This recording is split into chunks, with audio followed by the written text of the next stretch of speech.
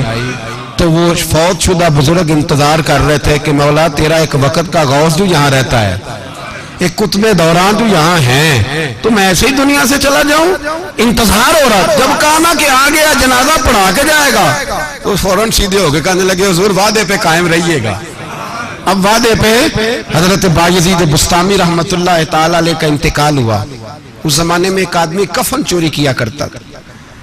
کفن چوری کرتا تھا، کپڑا بڑا مہنگا ہوتا تھا تو کفن چور بھی پیدا ہو گئے تھے، اور رات کو دیکھتے تھے کہاں کسی کو دفن کیا تو سویرے جا کے کفن چوری کر کے لے آتے۔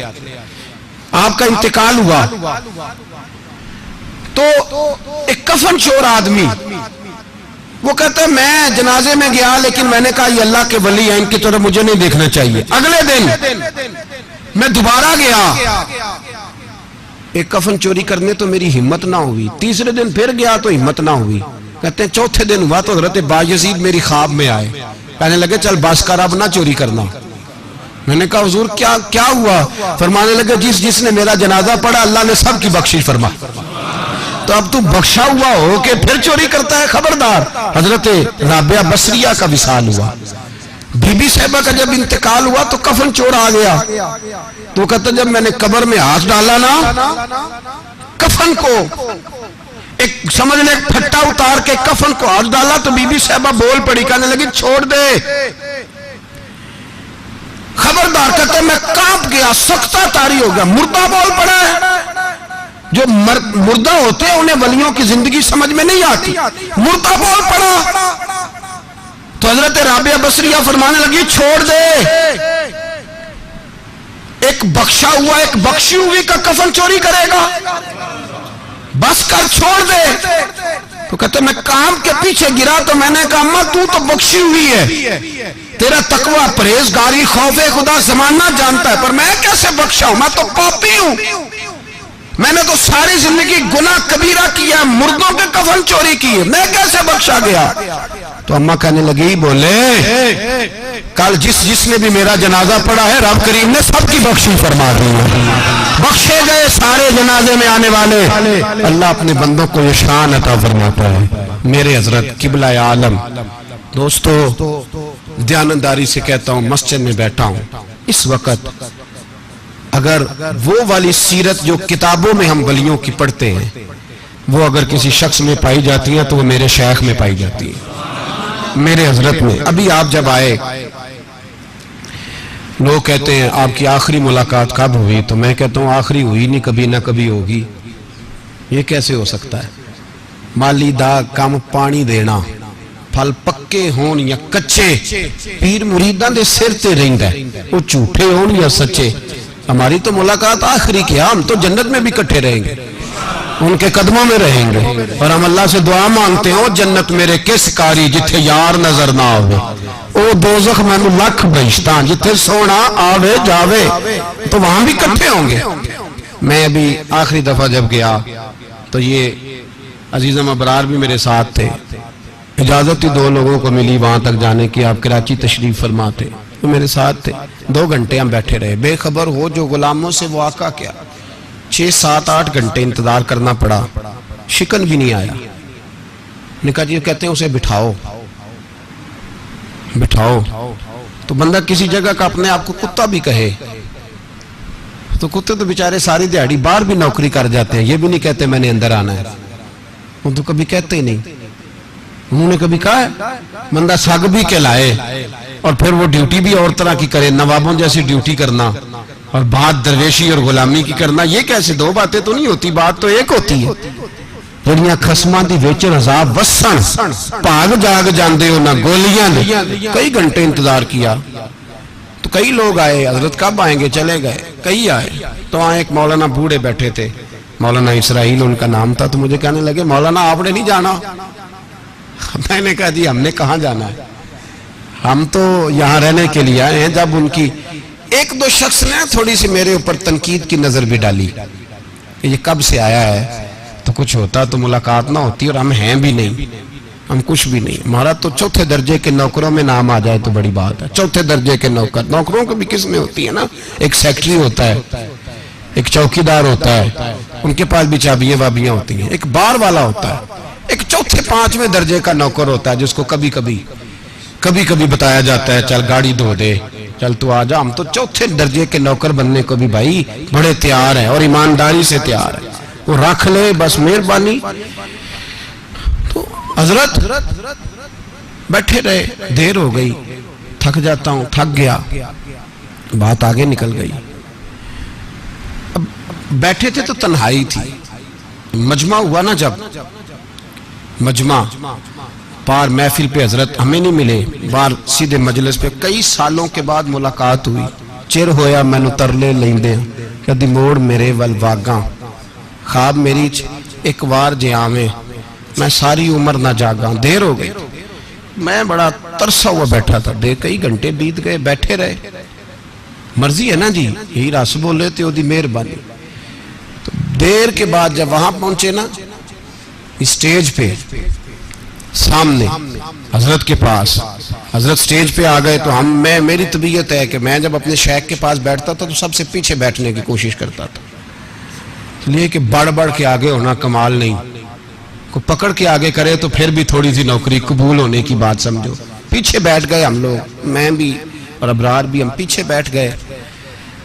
اب وہاں علماء اور مشائخ کا ڈھیر لگا ہوا تھا. حضرت کی نظر بظاہر خاصی کمزور ہے، لیکن جب بیٹھے تو یہ میرے ساتھ موجود تھے، آپ گواہی لے سکتے ہیں.